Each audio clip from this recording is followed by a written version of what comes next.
연호를 한번 해주십시오. 오늘은 제가 딱 보니까 교수님들 몇 분 안 계시는데, 예, 자, 그 50개 대학 교수님들은 저희 호국단 계좌로 불참했던 그 송금을 해주시면 감사합니다. 벌금 아시죠? 자, 대표로 이제 나오셔서 김병준 교수님이 지금 한 말씀 해주시겠습니다.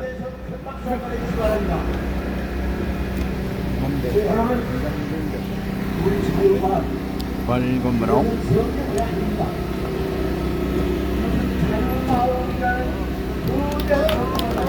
네, 안녕하십니까. 제가 이거 매번 이 자리에 있으면서 오늘은 조금 약간 어색한 마음도 듭니다. 왜냐, 방금 오상정 단장께서도 지적하셨지만 50개 대학 80여 명 교수분들이 제가 일일이 다 개별로 통화를 했습니다. 다 개별로 참가를 해 주신다고 했고, 혹시나 참가를 못하실 경우에는 마음으로나마 전하니까 명단에 올려달라. 그래서 제가 일일이 그 한 사람 한 사람 뭐 거명할 수는 없겠지만 이렇게 시작을 하고 오늘 벌써 5차의 국민 벌기 대회를 이르게 됐습니다. 아까도 모두의 아까 그 선관위 이자들이 뭐 1조 원의 경비를 1년에 쓴다고 그래. 참 굉장히 서글픈 마음이 듭니다. 뭐 이 자리에서 말씀드리기 조금 뭐하지만 교수 1년 연봉이 평균 연봉이 1억이 안 돼요. 조교수부터 시작해서 정교수까지요. 그런데 이자들 300여 명이 1조 원을 쓴다고 그래. 잠깐 계산을 했더니 물론 그분이 다 본국으로 나가진 않겠지만 연평균 3억을 쓰더라고요. 여기 있나. 이게 말이 됩니까? 말이 안 돼요. 야, 정말 우리나라가 썩었다 해도 이 정도로 썩었지. 도대체 선거관리위원회가 하는 일이 뭡니까? 조작 사기 제가 볼 때는 당장 해체되어야 됩니다. 조작 사기 선거. 뭐 어떤 세칭 우파라고 자기는 열심히 우파를 찍고 있는데 도대체 부정선거가 뭔지 잘 모르겠다라는 참 어리석은 그런 집단들이 제 지휘에도 있어요. 그러면서 이렇게 얘기하더라고요. 3.15 부정선거 때 다 그 사형을 당했는데 이렇게 그 부정선거를 외치고 다 사형을 당하는데도 이자들이 그런 엄청난 일을 벌일 수 있을까? 그럼 거꾸로 제가 반문을 하겠습니다. 사형을 정말 감수하고 그 정도의 일을 저질렀다면 마땅히 목숨 내놔야죠. 정말로 우리나라가 썩었습니다. 5.18 유공자가 어떻게 임명되는데 10%의 가산점을 얻고 전라도 사람 뭐 제가 얘기를 하겠습니다. 전라도 사람이 대부분이죠. 지금 경찰 저기 받고 있는 선관위 이 조직들의 대부분이 50% 이상이 전라도 사람이라고 최근에 들었습니다. 아니면 나한테 증거를 갖고 와서 호소하세요. 이 자들이 끝끝내 이렇게 부정선거를 외면하고 우리가 간단하게 지금 얘기하는 정말 공직선거관리법에서 요구할 수 있는 우리가 사전투표 사실은 없어야 되는데 제1차적으로 투표관리인 직위를 찍어라 이런 정당한 요구에 건방진 자식들이 뭐라고 얘기를 해요? 안된다 3번을 반문하죠. 내가 정말 이런 것들은 개인적으로는 정말 정말 패주고 싶은데 그럴 수는 없으니까 그러면 정당하게 법대로 판결을 받아서 사형을 받든지 그 죄권을 치러야 될 것입니다. 경찰 뭐하고 있는 자빠지는 거야? 아직까지도 고발한 지 지금 1년이 넘었어. 이자들아, 당신들이 국민을 섬기고 봉사하는 집단이야. 국민을 섬기고 봉사하려면 기본적인 책무를 해야지. 그것이 바로 즉각 수사 착수야. 자기 일도 못하는 사람들이 도대체 공부 못하는 것들이 대개 남을 흉보고 일을 못해요. 우리나라는 지금 거꾸로 되고 있습니다. 정말 다 아시는 얘기지만 앞으로 4.10 총선 이후에 다시는 우리가 선거를 맞이할 수 없는 날이 올 수도 있습니다. 그 최고조의 징병이 뭐예요? 강서구청 보궐선거, 아주 부정선거의 피크아웃을 이루더군요. 근데 부정선거를 몰라요. 기본적으로 사전투표 없애고 대만 거쳐야 됩니다. 그렇지 않습니까? 정말 제가 너무 이제 감정에 섞여서만 얘기를 하진 않기로 하겠습니다. 법대로 하자 이거예요. 법대로. 법을 안 지키는 놈들이 바로 선관위 너희들이야 이놈들아. 경찰도 똑바로 하는구나. 법을 안 지키는 사람들이 경찰 아니냐.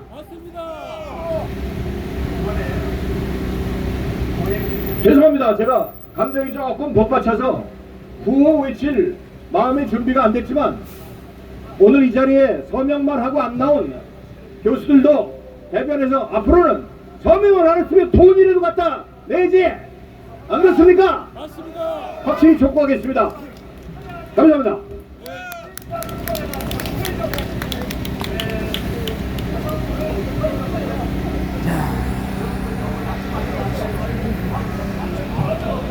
뭐예요? 오단장 없어. 오상정 단장 의 지휘자가 죄송합니다. 사회자가 잠깐 자리를 비웠으니까 사실 저는 지금 만 64세 5개월밖에 안 됐습니다. 근데 전부 다 12살 저희 띠동갑 이 교수님이 바로 앞에 와 있어요.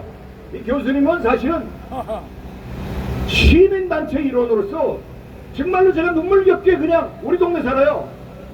소주도 같이 먹고 울분도 같이 토하고 이런 분을 못 봤어요. 여러분들 잘 아시는 맹지석 교수님 소개하겠습니다.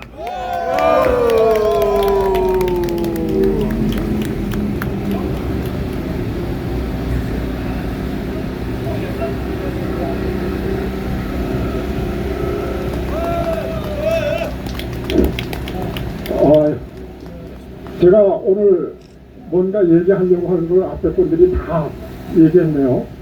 우선 검찰이라는 직업은 뭐 하는 직업입니까? 도둑놈들 잡는 소송 사건에 대해서 이게 진실이다 아니다 이걸 가려기 위해서 수사하는 그런 기관 아닙니까? 그러면 경찰이 조금 전에 얘기 들어보니까 이 부정선거 얘기하면은 우리는 중립을 지켜야 한다 이렇게 얘기를 한다고 그래요. 난 깜짝 놀랐습니다. 그 얘기 듣고 솔직히. 수도 없이 그럽니다. 중립이 뭐와 뭐의 중립입니까? 뭐와 뭐의 중립입니까? 경찰은 법 집행을 하기 위해서 정의 구현을 하기 위해서 있는 그 일을 해야 되는 그런 집단 아니에요? 정치적인 중립을 지키는 그런 건 없지요 경찰이. 자 그러면 경찰이 해야 될 일이 뭡니까? 부정선거에서 재심에서 그것도 대법원 그 대법관들 앞에서 나타난 수없이 많은 부정선거 증거들 이거 현장 체포해야 되는 거 아니에요? 네, 이게 경찰이 해야 할 일이죠. 난 오늘 사실은 지난 국민의힘 당사 앞에서 집회할 때 연설했어요. 제가 이 한동훈 그 선관위 경고에 대해서 지지한다 이랬어요. 근데 사실 마음속에 지지하는지 안 하는지는 사실 유무는 저도 모릅니다. 단지 많은 경험에 의거 앞으로 이렇게 될 것이다 라는 이러한 관점에서 전략적인 그런 연설을 했던 거예요. 그 전략적이라는 게 뭐냐? 제가 보기에는 이거요 관철될 수가 없는 사안이에요. 그날도 그렇게 얘기했어요. 자 그걸 한동훈 비대위원장이 모른다고요? 알고 있습니다. 안 된다는 거.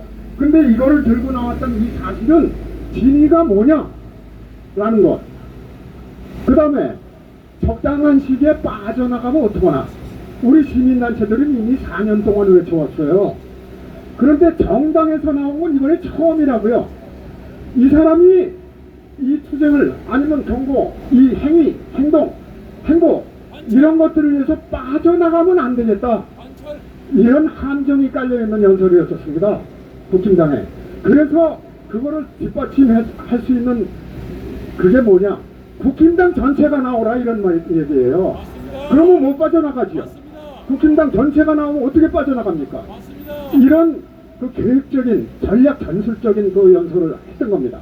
그런데 지지한다는 말이 끝나기가 무섭게 물론 이준석이가 얘기한 그거에 대한 답변이었겠습니다만은 뭐 여당이 무슨 부정선거에 개입하는 거는 수준 이하다라는 말과 그 다음에 당신 음모론자냐 이거에 대한 답변을 이제 기자회견을 했더라고요. 그런데 그 기자회견 내용을 가만히 들어보니까 이율배반적이야. 한동훈 말이 이율배반적이에요. 하나는 명확한 증거가 없음을 분명히 말씀드립니다. 이 말. 그러면 끝까지 그 기조를 유지해야지 어째서 법적인 질서대로 하자는데 뭐가 잘못된 거냐. 그럼 그 정권은 뒤집어서 얘기하면 그 전 말은 정권은 법적인 그 순서대로 안 했다는 얘기 아닙니까 그 말이. 게다가 덧붙여서 국정원에서도 밝히지 않았느냐. 국정원에서 밝힌 건 뭡니까? 선거 부정이라는 용어를 사용했어요. 그러면 선거 부정을 했다는 얘기인데 증거가 명확치 않다? 좋습니다. 그러면 한동훈 비대위원장 당신 저 검찰 출신 아니야? 검찰이 뭐 하는 거야? 뭐 하는 게 검찰이야? 우리가 소송 걸고 기소한 거에 대해서 진위 유무를 수사해야 될 거 아니야? 증거라는 게 뭘 얘기하는 거야? 더 이상 어떻게 명확한 증거를 대라는 얘기야? 증거가 없다니? 반지성적 비과학적인 얘기야 이것은. 지금 그래서 전략적인 이런 얘기가 한동훈 아니면 국힘당에 필요한 건가? 이거 내가 잘못 생각했나? 하는 게 혼란에 빠져 있어요. 아니면 아직도 늦지 않았으니까 국힘당 끌어내는데 총력을 기울여야 하는 건지 혼란스럽습니다. 솔직히 얘기해서. 근데 그 마음속에 이런 방향일 것이다라는 건 갖고 있습니다. 사실. 왜? 이거 간절시키지 못할 테마인 거 모르고 했을 리가 없다라는 것과 그 다음에 왜 국민의힘이 가만히 있느냐 이 말이에요. 이거 서로 약속된 거 아니냐. 내가 총대 낼 테니까. 이런 거 아닌가. 이런 의심이 드는 거예요 지금은. 자 그렇다면은 결국은 좀 더 기다려봐야 되겠지만 공천 완전히 끝나고 어떤 부류의 후보들이 당선됐는지 지금 듣자니까 유승민 계열이 당선됐다 등등 말이 대단히 많더라고요. 선거 시스템에 의거한다고요? 시스템이 뭔데? 내용을 알아요? 시스템 내용? 80%가 어쩌고 저쩌고 그 80%가 내용이 뭔지 아느냐고요. 여론조사 기관은요 이걸 아셔야 합니다. 선관위가 돈 대줘서 SOI 하는 것이 7개예요. 그럼 선관위 말 안 듣습니까? 아직 거기서 일하는 사람들 몇 명 되지도 않아요. 여론조사 기관. 그런 데서 그 여론조사 기관에서 여론한 거 등등 해가지고선 80%를 무슨 당원이 아닌 사람들한테 한다? 이게 시스템이에요. 이게 이미 경험 많이 했잖아요. 우리는 그때 이준석하고 나경원이 대표했을 때인가 그때도 경험하지 않았습니까? 시스템은 공학자들이 나 같은 공학자들이 주로 즐겨 쓰는 말이야. 함부로 시스템이란 말 쓰지 말라 이 말이야. 자, 한동훈 비대위원장한테 묻겠습니다. 증거가 없는 거를 확실히 한다고요? 그러면 당신이 대봐. 어떤 것이 증거인지 내놔봐 한번. 입서비스 좀 하지 말라 이 말이야. 진실성을 가지라 이 말이야. 진실성을. 이게 국회의원 어느 당이 다수당이 되고 뭐 소수당이 되고 이런 문제야? 국가의 정체성이 걸려있는 문제다 이 말이야. 부정선거가 국회의원 뭐가 누가 다수당이 되느냐 이런 문제냐 이 말이야. 우리가 여기 나와서 이렇게 외치는 이유가 당신들 다수당 만들기 위해서 뭐 이런 건 줄 알아? 나라를 정상화시키기 위해서 나왔다 이 말이야. 무슨 한동안 좀 기대를 가졌더니만 요즘 행보 보니까 자꾸 의심이 가요. 그렇다고 뭐 포기할 수도 없는 노릇이고 이거 지금 상당히 혼란스럽습니다 솔직히. 그래서 저는 그렇게 생각합니다. 이번에 공천하는 그 사람들, 당선된 사람들의 성향이 어떤 사람들을 공천시켰는지 이거를 좀 분석한 후에 판단을 좀 해보기로 그렇게 결심을 하고 있습니다. 마지막으로 독립정신의 마지막 문단에 말씀을 드리고 그만 마치고자 합니다. 우리는 정의의 깃발을 높이 들어야 합니다. 고개를 높이 쳐들어 앞으로 나아가야만 하겠습니다.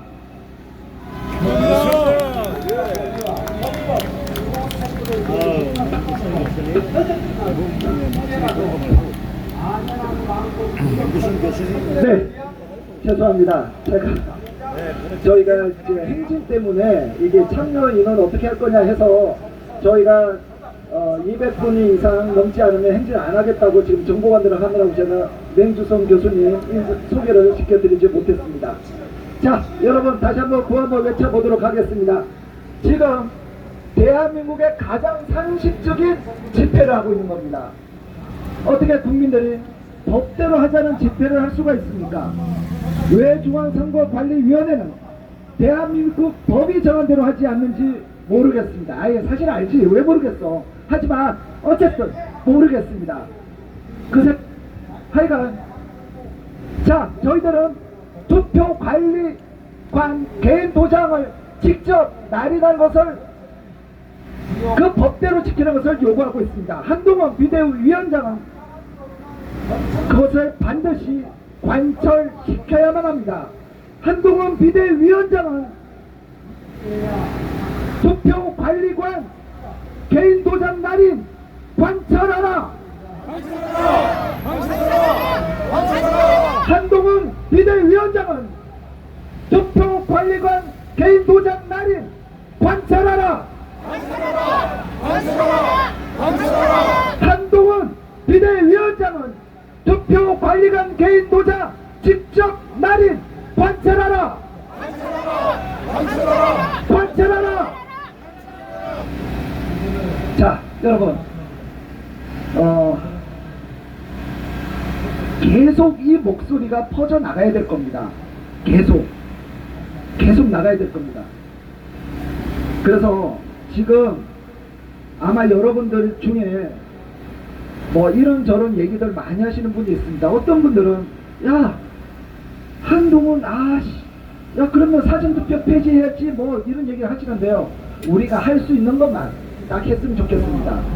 그리고 조금 전 맹주성 교수님이 말씀하셨던 이 증거, 제가 이제 2020년 초창기에 저희와 함께 손발을 맞췄던 변호사님하고 얘기를 했었습니다. 그래서 제가 뭐라고 했냐면 야 왜 이거 정확하게 얘기를 안 해? 왜 말을 시원하게 못해? 그랬더니 어쨌든 본인들의 입장은 사법 결론이 날 때까지, 재판부의 결론이 날 때까지 이 증거를 이거는 명확하다고 말을 못하는 거예요. 그러니까 우리들 입장하고 좀 다른 거예요. 우리들 입장. 그래서 이번 지난 과거의 문제에 대해서 우리가 소홀히 하고 또 뭐 가자는 얘기가 아닙니다. 절대. 저는 저 욕 좀 해도 돼요? 예? 욕 좀 할게요. 죄송합니다. 저는 저 새끼들 진짜 가만히 놔두고 싶은 마음이 없어요. 진심으로. 제가 성격이 못돼서 그런지 모르겠지만 저 새끼들이 아니었으면 어쩌면 21대 총선이 어떻게 바뀌었을지 몰라요. 전 그렇게 생각합니다. 이 새끼들이 끝까지 지금 전자 시스템을 고집하는 이유가 저는 불순하다고 생각하는 사람입니다. 문제가 있으면 지금 선거 제도를 중단해야 되는 것이 맞습니다. 그런데 이 새끼들이 지금 무슨 짓을 하고 있습니까? 그래서 지금 우리들은 사람들에게 한동훈도 개인투표 법대로 하자 그러는데 많은 분들이 입소문 왜 법대로 안 해? 법대로 안 하니까 뭐가 이상하잖아. 우리들의 역할은 그러한 의구심을 내 주변 사람들과 하여간 계속 그것을 알리는 역할을 지금 우리가 해야 되는 거. 어쩔 수 없어. 여러분들의 팔자입니다. 어쩔 거야 뭐. 여러분들 팔자련이 하시고 계속 우리들은 왜 법대로 안 해? 왜 법대로? 우리는 그 얘기만 하면 되는 거예요. 지금은 선거 법을 바꿀 수가 없어요. 다른 정당에서 왜 입을 다물고 있을까? 왜 입을 다물고 있을까? 이것만 생각해 보시면 너무나 간단할 것 같습니다. 자, 이 방송을 듣고 계시는 경찰관 여러분들, 아까 맹주성 교수님이 얘기하신 것처럼 당신들이 제대로 수사를 했다면 지난 3년 동안 이 짓을 우리가 안 해도 되는 거였습니다.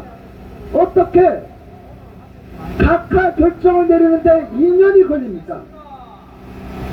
그러니 극소수의 경찰 조직의 존재 이유에 대해서 일반 국민들이 의심을 하게 만드는 것 아니겠습니까? 하여간 여러분, 제가 아시는 분이 이번에 공천이 됐습니다. 아시는 분이 공천이 됐어요. 근데 그분이 당선이 될 겁니다. 제가 어떻게 할 거냐? 제가 당선되면 제가 그분 바지끄레기 잡고 제가 진짜 경찰 고자질하러 다닐 거예요. 의원님, 저 10세가 이직을 했어요. 저 새끼들이 수사 안 했어요. 나 고자질하러 다닐 거예요. 제가 못할 것 같아요? 나 더럽게 가벼워요. 딱 생기고 막 가볍게 생겼잖아. 정말 그럴 겁니다. 그래서 어쨌든 우리들과 함께 문재인 정권의 서러웠던 시절을 보냈던 대한민국의 사법 쿠데타가 일어났던 것을 인지하고 있던 의원들이 탄생해야 되는 겁니다. 함께 이 부조리한 대한민국의 사법 시스템에 대해서 피해를 보신 분들이 국회에 들어가셔야 되는 거였어요. 맞아요. 들어가게 될 겁니다. 들어갔을 때 우리 체면 따지지 말고 맹주성 교수님도 그분 앞에 가서 무릎을 꿇으실 거예요. 역시 대한민국 살리자는데 무릎 꿇는 게 뭐가, 제가 보호대 드릴게요. 내가 선거보다 타는 보호대 있어. 제가 그거 꼭 드릴게요. 할 수 있어요. 우리 지금 7년을 보냈는데 그깟 무릎 꿇는 게 뭐가. 그래서 지금 어쨌든 제가 총선 얘기는 하지 마세요. 가급적. 그래서 지금 우리들이 할 수 있는 최선을 다하고, 그게 그들이 진입을 했을 때 우리는 그들 진짜 바지끄레기 끄집고 우리가 얘기를 해야 되는 겁니다. 뭐 어쩔 거야. 우리가 아쉬운데.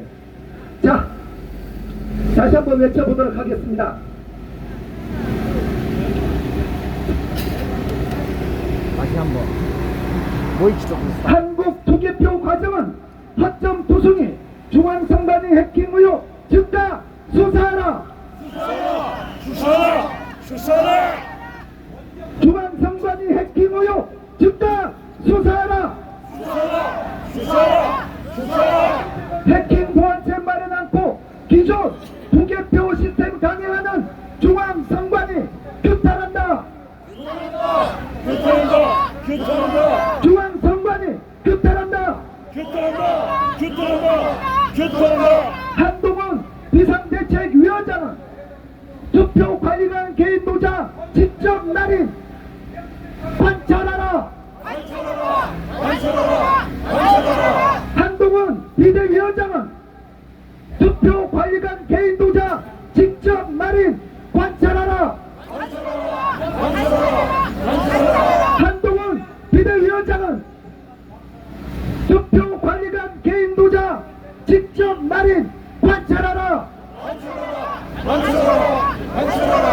자, 여러분, 우리 유튜브 보시는 분들도 다 아는 내용이고 여러분들도 다 아는 내용이에요. 그렇기 때문에 지나가는 여기 지금 차 주차도 되고 있잖아요.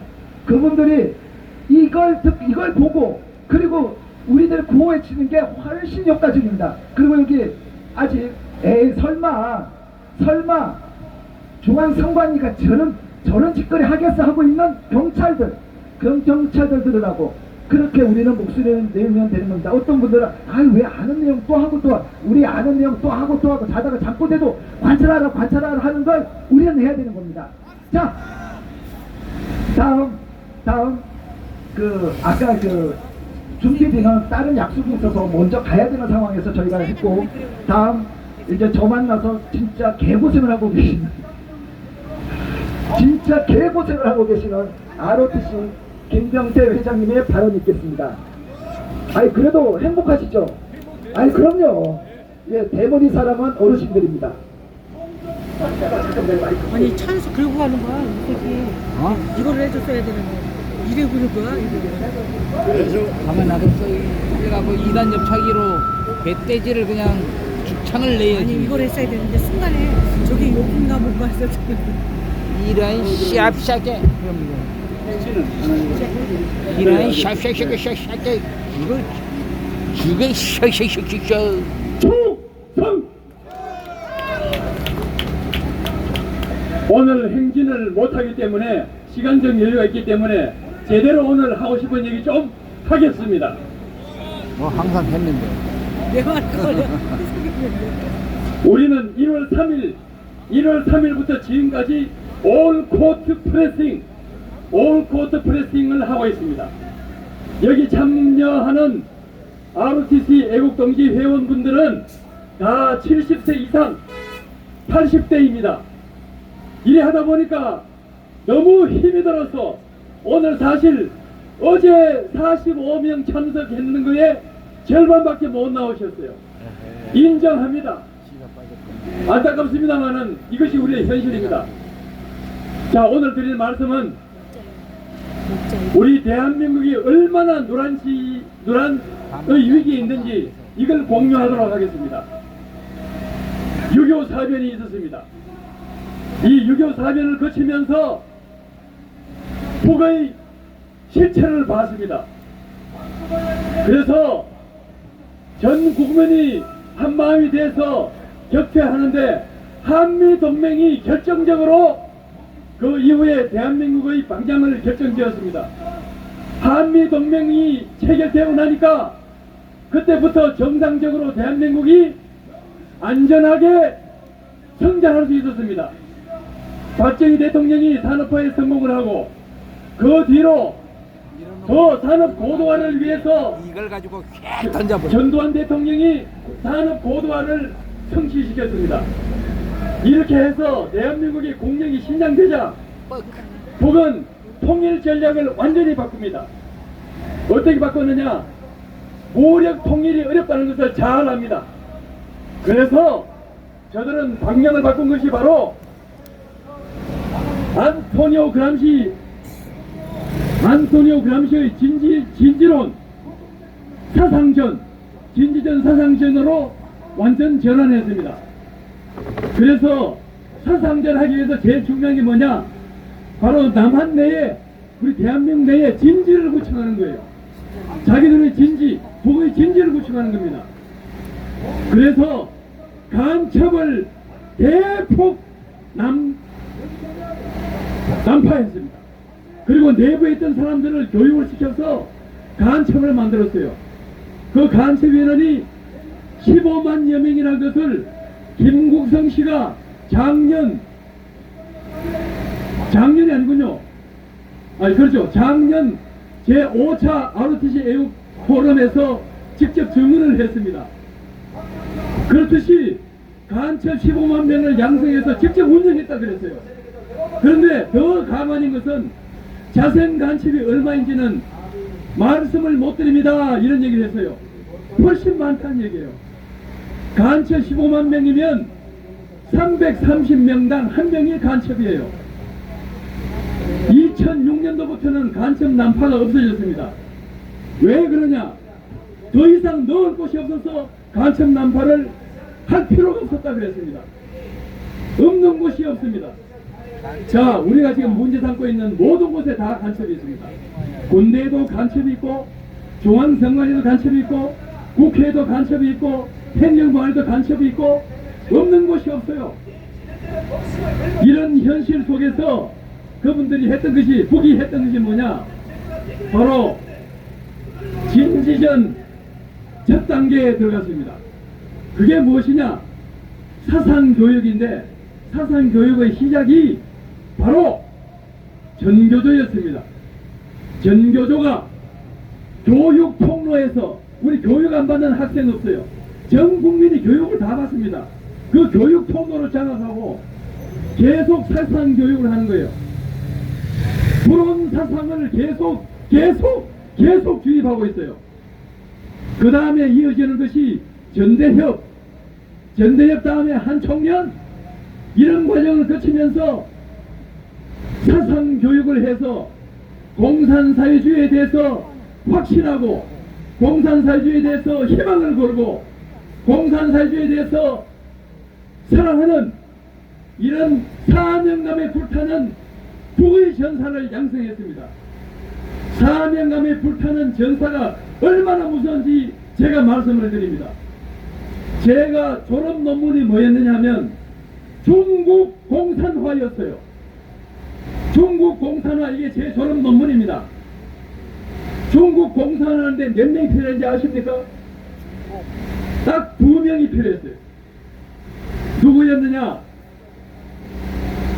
1917년 러시아 볼셰비키 혁명이 성공하고 나서 코민테른을 만듭니다.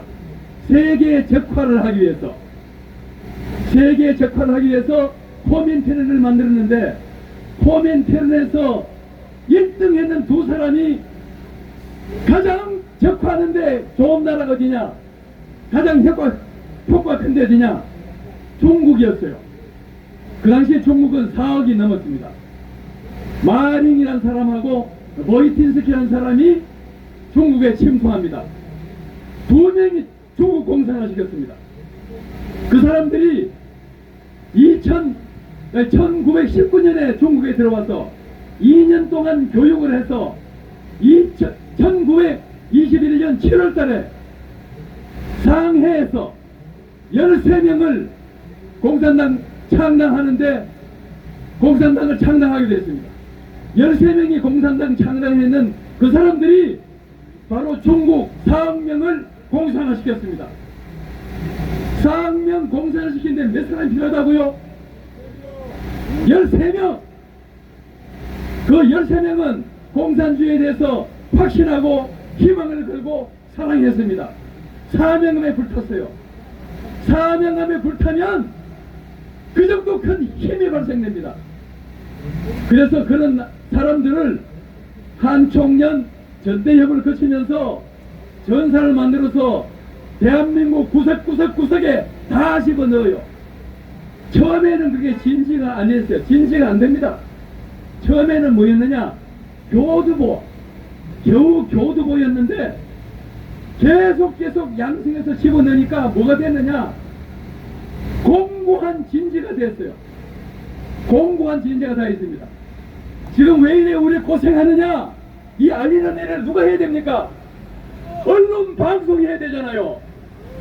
언론 방송이 언론에 장악돼서 한마디도 방송하지 않고 신문에 기재를 해주자니까 우리가 지금 이걸 하고 있다는 얘기입니다. 언론에 장악돼서 그래요. 언론에는 바로 그들 전사들이에요. 전부 전사들. 그래서 북의 진지가, 공고한 진지가 다 되어 있는 겁니다. 북의 진지예요. 대한민국이 아니라고요. 북의 진지라고요. 그리고 가장 강력한 북의 진지가 바로 민노총. 민노총이 없는 곳이 없어요. 민노총은 전부 다 북의 진지 세력으로 100% 구성되어 있다고 보면 됩니다. 언론도 거기 산하에 있어요. 두 번째 공고한 진지가 바로 지금 우리가 오늘 모인 이 이유입니다. 바로 중앙선관위가 버금가는 북의 진지입니다. 중앙선관위는 현재 어떻게 되어 있느냐? 이게 바로 권력의 창출 통로이기 때문에 이것만 장악하면 대한민국의 권력을 장악할 수 있다. 이런 판단하에 일찌감치 이것을 갖다 간파하고 1990년대 말 그때부터 시작해서 지금까지 계속 공무원 집어넣기가 계속됐어요. 그래서 전사들이 모인 곳이 어디냐? 그 전사들이 모인 곳이 중앙선관위예요. 그래서 중앙선관위가 지금 어떻게 되어 있느냐? 전체 2,970명 가운데 2,360여 명이 정확하게 75%예요. 그 사람들이 종북이에요. 종북. 북의 전사라고요. 북의 전사. 그리고 특정 지역 연구자가 46%. 이거는 그 최근 한 10년 동안에 지속적으로 늘었는데 채용되는데 혜택을 많이 보는 그런 가점주의가 있어요. 최근에 급속도로 늘고 있습니다. 이게 중앙선관위의 현실입니다, 여러분. 조용하게만 살던 제가 왜 이렇게 나오신지 이제 겨우 이해하셨을 것입니다. 저는 공산주의를 계속 연구해왔고 제 졸업 논문이 공산당 중국 공산화였고 거기에서 모든 것 전부 다 알고 있습니다. 공산당의 속성을 낱낱이 알고 있습니다. 그 사람들은 전부 다 비밀주의 속에 움직입니다. 다 비밀주의 속에 움직입니다. 그래서 국민들은 몰라요. 지금 나라가 진지들이 쫙 모든 분야에 다 깔려가지고 진지가 구축되어 있고 이 사람들이 안토니오 그람시 이 이론에 따라서 상호연대 뮤추얼 솔리다리티 상호연대해서 대한민국의 모든 기능을 마비시키고 대한민국을 무능화시켜요. 무능화시킨다는 얘기입니다. 그래서 자기들 맘대로 하는 거예요. 누가 조종하느냐? 북이 조종합니다. 북이 조종하면 이것들이 전부 다 한 통속이 돼서 상호연대에서 움직입니다. 이거를 요새 이제 뭐 카르텔을 그러는데 정확한 표현은 상호연대입니다. 이걸 아셔야 돼요. 그래서 비밀주의 속에 움직이기 때문에 국민들이 얼마나 우리나라가 위험한지를 모르고 있어요. 그래서 설마 요새 간첩이 있느냐? 설마 요새 무슨 부정선거가 있느냐? 이런 바보 같은 국민들이 생기는 겁니다. 완전 바보가 된 거예요. 저들의 실체를 모르기 때문에 그렇습니다. 실체를 알면 보이기 시작해요. 국민들이 지금 현재 상태는 삼겨 죽어가는 개구리, 삼겨 죽는 개구리 아실 거예요. 하다가 삼겨 죽는 개구리. 이게 지금 우리나라의 현실입니다, 여러분. 이걸 아셔야 돼요. 자, 북의 적화 통일이 거의 완성 단계예요. 완전히 여건이 무르익었습니다. 북의 적화 통일 전략이 거의 무르익었는데, 분위기가 무르익었는데, 저들이 가만히 있을까요? 이번 4.10 총선에 저들은 반드시 부정선거를 획책할 것입니다. 안 그러면 자기들은 죽게 있으니까요. 자, 그래서 이제 끝을 맺어가겠습니다.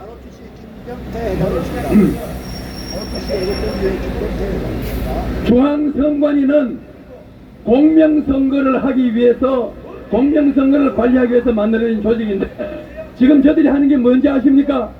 저들이 하는 사명이 뭐냐면, 저들이 여론 조작하는 거. 그게 저들의 사명이에요. 또 선거 조작하는 거. 이게 저들의 사명이에요. 이게 뭐냐? 북의 진지이기 때문에 그렇게 하고 있는 겁니다.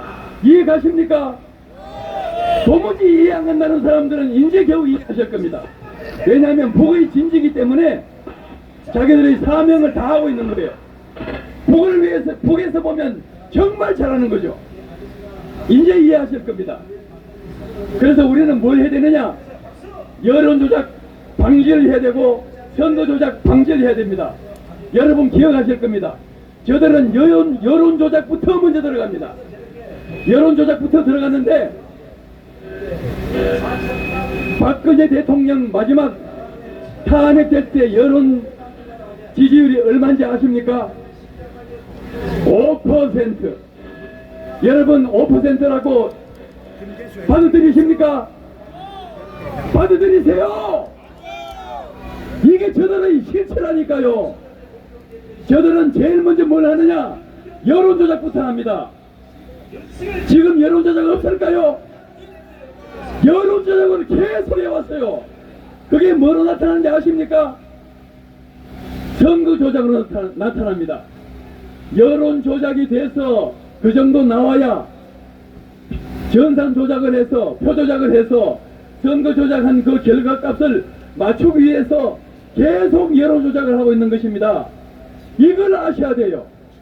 그래서 저는 선거조작을 막기 위해서는 먼저 앞에 여론조작을 막아야 한다. 인정하십니까? 여론조작을 못하게 하려면 여론조작의 원점을 타격해야 돼요. 여론조작 원점이 어디냐?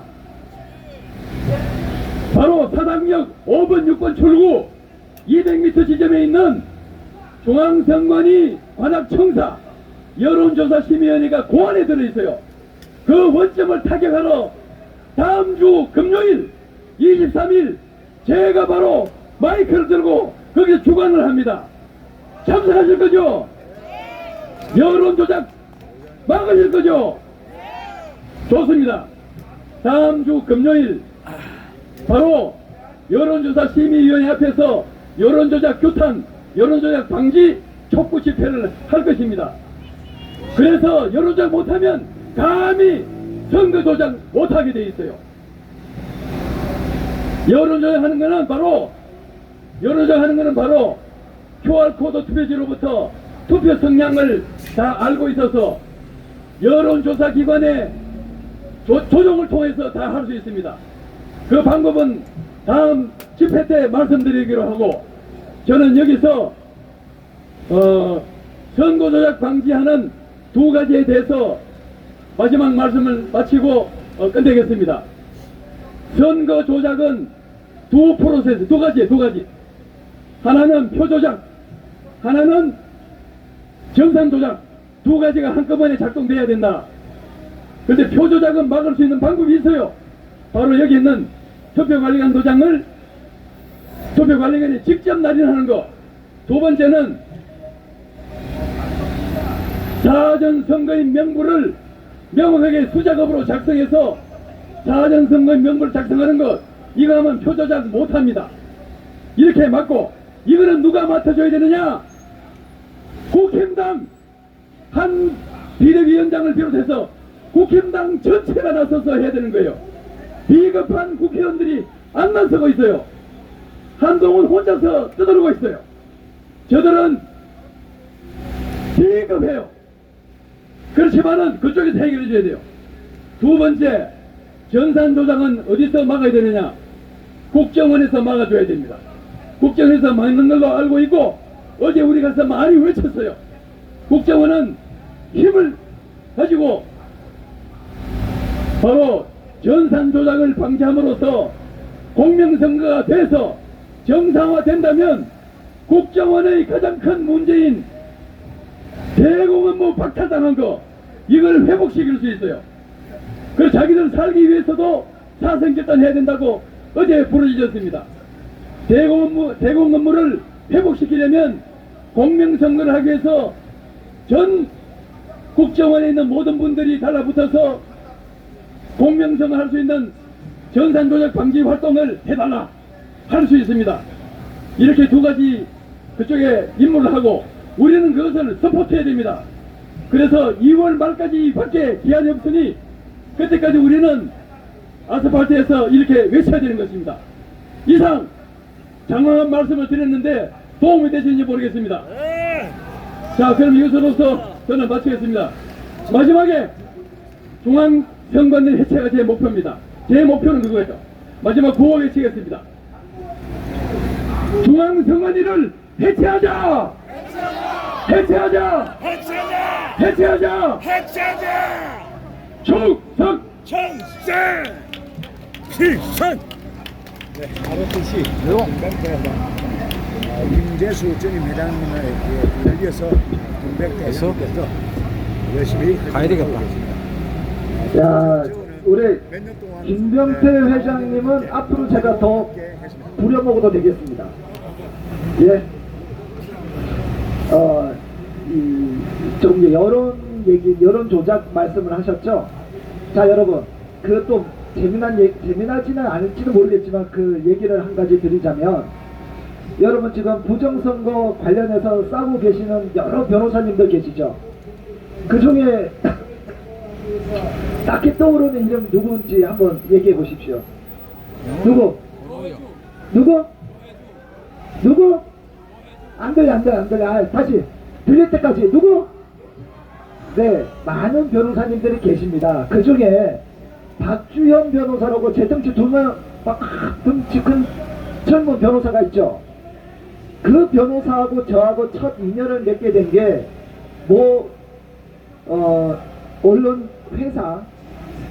언론조사 회사 고발건 때문에 만난 인연이 돼가지고, 그래서 제가 박병 씨 아무래도 이번 총선 이상한데 그렇게 엮여갖고 지금까지 엮인 거예요.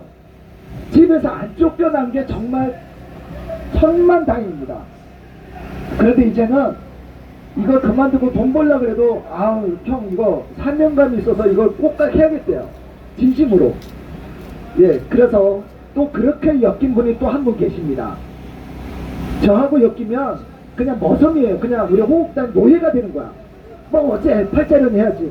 자, 그래서 2020년도부터 백무한테 엮이고 그 이후로는 또 저한테 엮여서 정말 쉬고 싶어도 그런 게 어디 있어요. 여행 가고 싶다고요. 여행을 왜 가? 여기 나와야지. 형수님 손잡고 여기 나오세요. 그렇게 해서 지금 이제 후배에게 김병태 회장님께 물려주시고, 지금 또 오늘도 어쩔 수 없이 저 때문에 여기 나와서 정말 ROTC를 초창기부터 열심히 이끌어주고 계신 김재수 전 ROTC 애국동제 회장님을 모셔보도록 하겠습니다. 박수로 맞이해 주시면 감사하겠습니다. ROTC가 제가 후임자를 잘못 뽑아가지고 아주 요새 고생이 심합니다. 제 집사람이 5년 동안 나가도 그런 소리 한 번도 안 했는데 오늘 아침에 처음으로 오늘은 좀 쉬시죠 이러더라고요. 근데 제가 나이가 80이거든요. 그런데 제가 가만히 생각해 보니까 이제 4월 선거 끝나고 나면 별로 하고 싶어도 할 수가 없는 모임인 거예요. 그래서 우리 ROTC 그 후배들이 정말 계속 연일되는 모임 때문에 지쳐있는데도 오늘 또 이렇게 나왔거든요. 또 다음 주에 또 한답니다. 그래서 가만히 보니까 우리가 강남에서 몇 년 집회할 때는 진짜 추웠거든요. 뭐 영하 15도 이럴 때도 그냥 뭐 강남역에서 양재역까지 그냥 걸어 다니고 했고, 그 더운 여름에도 했거든요. 그런데 원래는 춥든 어찌됐든 4월까지는 시험을 봐야 됩니다. 왜냐하면 선관위 놈들이 죽기 살기로 지금 죽게 생겼으니까 저렇게 덤비는데 우리도 죽기 살기로 해야 안 되겠습니까? 그래서 좀 힘드시더라도 어찌되었든 모임이 있으면 좀 동원해서, 참 답답한 게 미국에 있는 친구가 하나 와가지고 강화문에 여기 나온다고 코리안 호텔이죠 이거, 거기에 숙소를 정해놓고 있었어요. 그래 동기들이 다 모였는데 동기들한테 하는 얘기가, 야 이 새끼야 너는 서초동에 살면서도 여기 강남 집회에 한 번도 안 나온다며 에이 나쁜 놈아 하고 욕을 해줬어요. 그래서 그래도 그 친구들 잘 안 나와요. 저보고 뭐랬는지 아십니까? 앞장서서 좀 해줘라 이런, 참 그러면 돈이라도 좀 내든지. 그것도 아니에요. 그래서 나오는 사람이 따로 있는 게 아니거든요. 하여튼 우리 ROTC 중심으로라도 4월 10일 결말을 보도록 그렇게 협조들을 했으면 좋겠습니다. 감사합니다. 여기 계신 김병태 회장님의